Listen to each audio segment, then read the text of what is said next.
السلام عليكم ورحمة الله وبركاته. متتبعين الكرام، هذا الفيديو الإخوان ماشي ليكم، هو فيديو للمتتبعين الجدد اللي ما كيعرفونيش واللي يلا كيتبعوا الفيديوهات ديالنا بخصوص واحد الخبر نشرته البارح ونشرت بالحرف.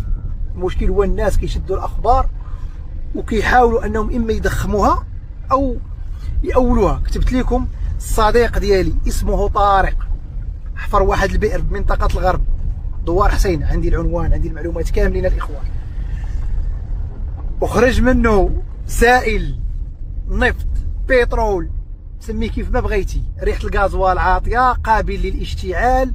الناس ديال المنطقة حاضرين، داروه في تراكتور وديمارة، داروه في الموتور وديمارة، حرك الموتور واحد المدة وسكت عاوتاني من بعد.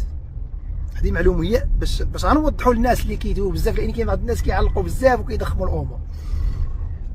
هذه الواقعه الاخوان واقعه حقيقيه، والبئر راه كاين وراه حضرات السلطه وراهم سدوه. نفس هذه الواقعه عاوتاني راه المتتبعين ديالنا راه عارفين هادشي، اللي متبعين راه عارفين. نفس هذه الواقعه وقعت لنا عاوتاني في تارودات، كنا حفرنا واحد البئر لحقنا 120 متر وطلع الماء بوحدو ومكشكش، مياه غازيه، وجات السلطه عاوتاني وسدوه. غير هذا البئر هذا اللي تحفر في تارودانت من بعد للامانه خرجت التحليلات ديال دوك المياه الغازيه، خرجت غير صالحه للشرب، فهمتوني. ثانيا بخصوص هذا البئر، المعلومات اللي عندي على هذه الواقعه راه هي هذه اللي نشرت لكم، واقعه حقيقيه، والبئر راه كاين في عين المكان. يعني الاخوان اللي الحاجه اللي كنقول لكم انا باش تقول بانه تضخموا الامور، تقولوا لا ما يمكنش، هادشي كنقول لكم راه صحيح وراه وقع.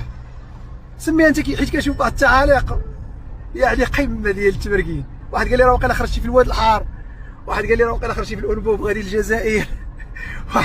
كل واحد اش كيقول. يعني الاخوان هادشي يعني ولا الكلفه ديال الاستخراج ولا داكشي انا ما كنفهمش فيه، انا ما عارفوش، انا غير واقعه شاركتها معاكم.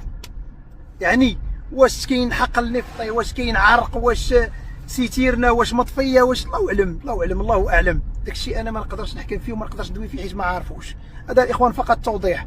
والناس اللي كما العاده من السابق ولحد الان كيسبونا او لا، قولوا اللي بغيتوا، الحمد لله راه كل واحد غيخلصوا الله، واي حاجه انسان قالها او لا كتبها راه كيتحمل المسؤوليه ديالو، المسؤوليه ديالها امام الله سبحانه وتعالى ثم امام الشعب المغربي. صافي الاخوان، يلا تحياتي وسامحونا الله يكرمكم. عاد عاوتاني يبقاو في شي واحد تيقول لك اخويا راه هذه الهاء، راه كذبت. علاش شنو غنلهيك انايا؟ عمرني انا نلهيتك في شي حاجه؟ ديما كندوي معاك في المواضيع اللي كتهم الشعب المغربي، والحمد لله الناس شاهدين علينا منذ البدايه الى الان. اي كلمه كنقولوها حبا في الوطن المغربي وفي الشعب المغربي، في ملك البلاد، من اجل الازدهار، من اجل المغرب يسير بسرعه واحده وليس سرعتين. تحياتي لكم.